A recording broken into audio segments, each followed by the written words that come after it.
Hello and welcome back. And in the past few days, there have been many new polls released. And these polls are typically saying that Kamala Harris is in the lead over Donald Trump by as much as 5 percentage points and as little as a dead heat between the two candidates. So I'm going to analyze these polls in all 50 states and see, is the election actually a dead heat? Is Harris in the lead? Or is it that Trump, in fact, is in the lead? So without further ado, let's begin this election prediction, and we're going to go from the East Coast to the West Coast, like how the results are announced on Election Day.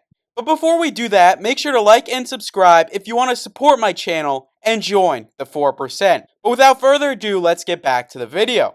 So we're going to start in the Northeast, and in the Northeast, there are in fact 3 swing states. So the first two are Maine and New Hampshire. Maine and New Hampshire do have a very likely chance of going to Kamala Harris in this election, with polling giving both states to Kamala Harris by as much as 9 percentage points in Maine and as much as 7 in New Hampshire. So with that being said, it does seem like Harris is winning both of those states in the Northeast, even though in past elections, for example, the 2016 election, both states were rather close. In the 2020 election, both states did have a larger gap than they did in 2016. And the election in 2024 in those two states will be more similar to 2020 than 2016.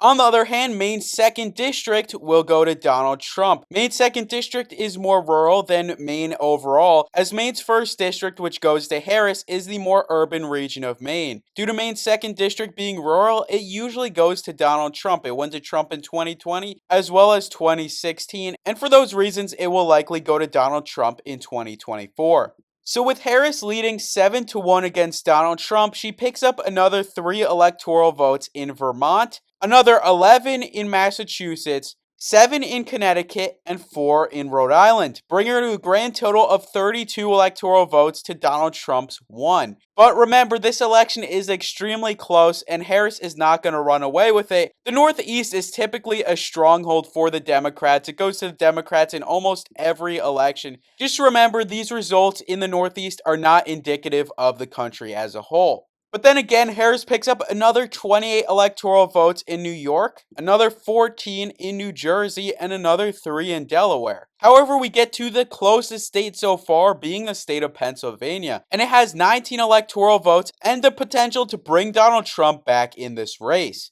So, to see who's going to win in Pennsylvania, we first have to look at polls. And the polls in Pennsylvania do have Donald Trump in the lead. And additionally, Harris passed up on the governor of Pennsylvania, Josh Shapiro, as her VP nominee. And in turn, her chances on political betting websites went from pretty decently blue to now essentially a coin flip. And with that in mind, I do think Donald Trump will narrowly win the state of Pennsylvania. Even though he lost Pennsylvania in 2020, he still won it in 2016 and will likely win in 2024, bringing the election to 77 votes for Harris and 20 to Trump. Harris then again picks up another 10 in Maryland and 3 in DC, winning almost every state in the Northeast. And after the Northeast is tallied, Harris is up 90-20 against Donald Trump. But now we get to another battleground state, being Virginia. But similar to New Hampshire and Maine, Virginia will go pretty solidly to Harris. Not safely to Harris, but solidly enough that it's not really a concern for her in this election. It did go to Clinton as well as Biden, even though back as recently as Obama era, Virginia was a toss-up state, even going to Bush against Kerry by 8 percentage points and going to Bush against Gore by another 8. So due to Virginia's shift leftward, and I don't really think that's going to change in this upcoming election, the betting markets are going to Harris with an 85% certainty, and I think that Virginia, due to these factors, will go to Kamala Harris in this election, bringing her over 100 electoral votes. So we see she just needs 167 to win, but Trump needs 250. But if you're a Trump supporter, don't fear, he gets another 4 in West Virginia, and now we get to the state of North Carolina. So the election is 103 to Harris and 24 to Trump, going into our next very close state. So North Carolina is likely going to Donald Trump, leading in every foreseeable poll now and likely in the future. So Donald Trump did win North Carolina in his past 2 elections. Just as Romney did back in 2012, North Carolina has been going Republican in these elections, and it seems like North Carolina will not change, judging by the polls or the betting markets, which have North Carolina with a 70% certainty of going to Donald Trump.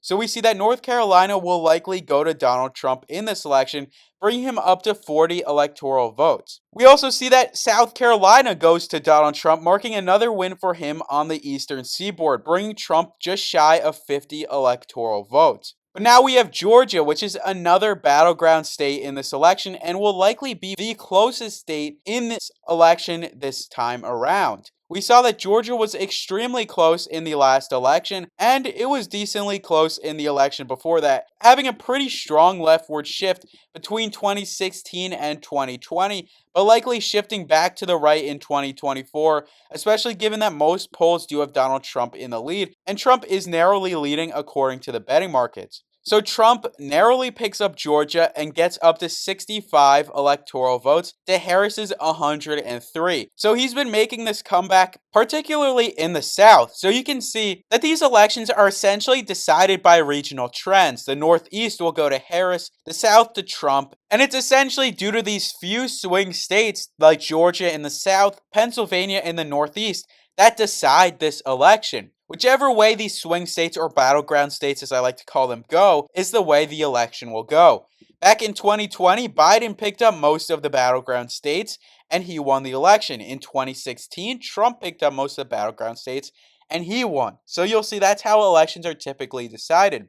And even though Harris is currently in the lead, Trump is winning in the battleground states as a whole, picking up 35 electoral votes from Pennsylvania and Georgia alone, another 16 from North Carolina, whereas Harris gets 13 from Virginia, 4 from New Hampshire, and 3 from Maine, and Trump gets 1 additional vote from Maine. So it does seem like Donald Trump is projected so far to win this election, but we gotta continue with this prediction to see what will happen. So now, after covering Georgia, we now go to Florida with its 30 electoral votes and the potential to bring Donald Trump just within 8 of tying Harris and 9 of actually leading Harris. So if Trump picks up Florida, that is pretty big for him, and it shows that he does have the potential to win this election. Florida is a state that was previously a swing state, but now is drifting more and more right. We saw it go to Trump, and then Trump again by an even higher margin in 2020. And we see that Florida will likely go to Trump by an even higher margin in 2024.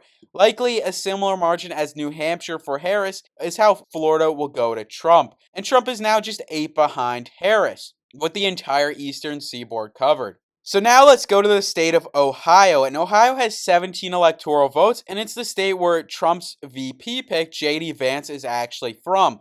Ohio is a state Trump won pretty solidly in both 2016 and 2020, despite it being seen as a swing state back then. Now it's not really a swing state and will go to Donald Trump in this upcoming election by likely 10 or higher percentage points.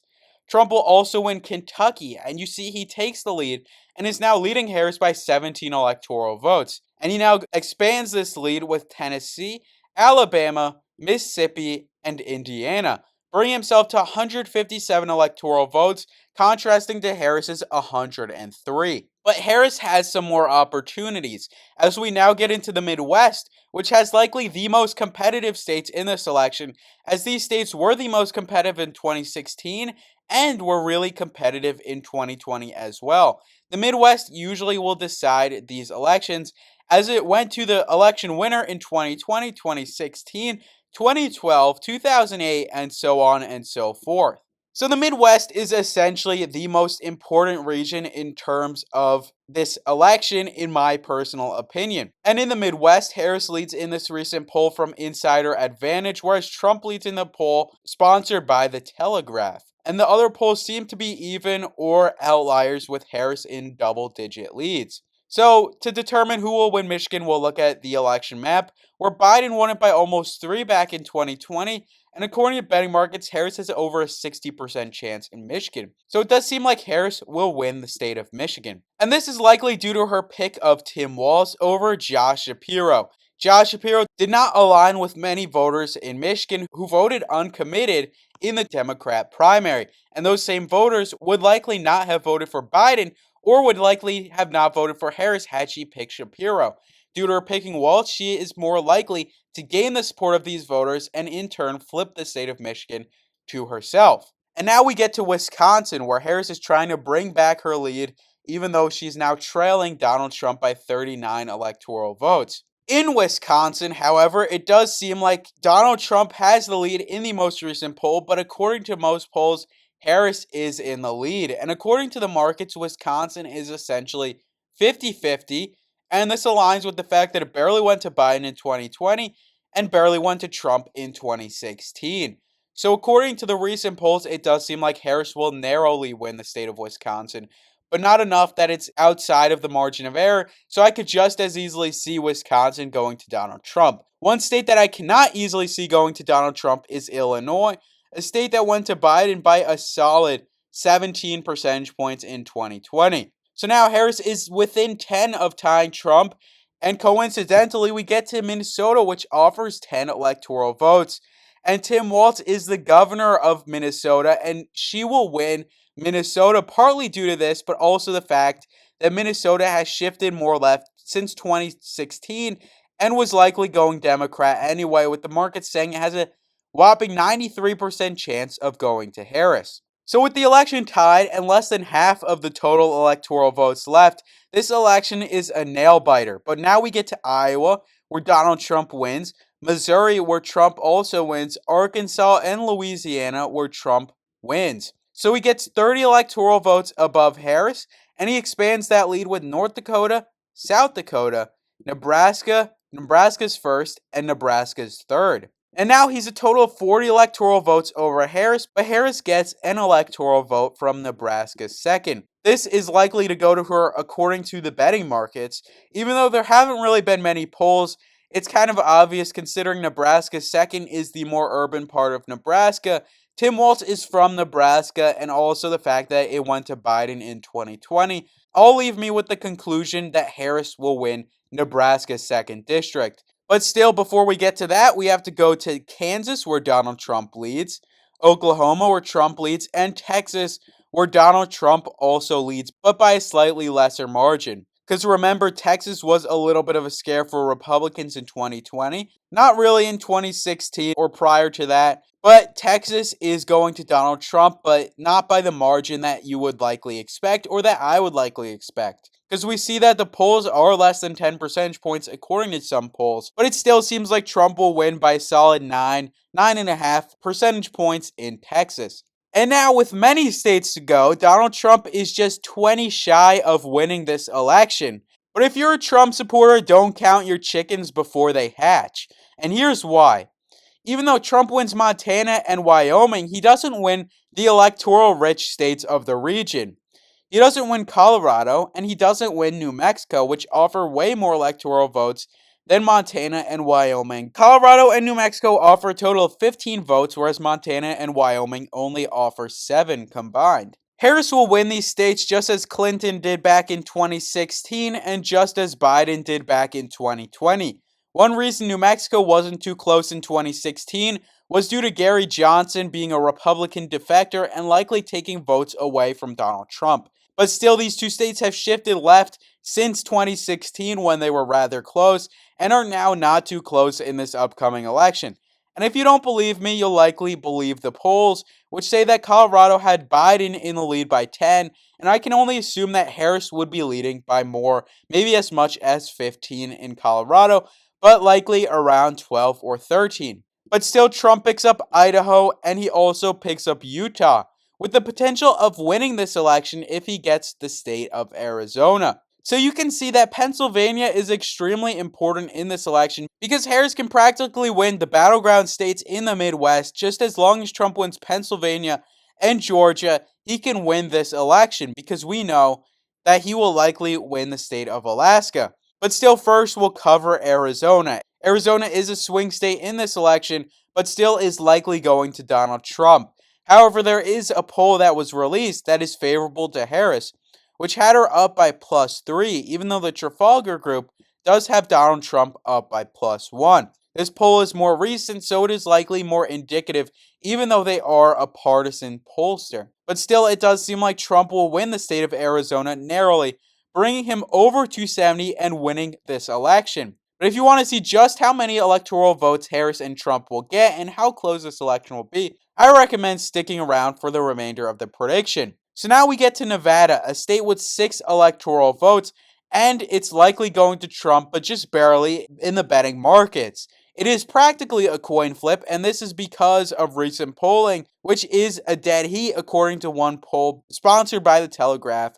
But according to the Trafalgar Group, a partisan sponsor, Trump is in the lead. So we do have to give Nevada to Donald Trump, and he now leads 284 to 173. So let's see if Trump can actually hit 300 electoral votes, and I don't think he can. Especially considering Harris will win Washington, she'll win Oregon, she'll win California, bringing her to 247, because California is the biggest prize with 54 electoral votes. But anyways, Trump will win Alaska, a state which had a leftward shift between 2016 and 2020, but will likely not have a similar shift and will likely go to Donald Trump.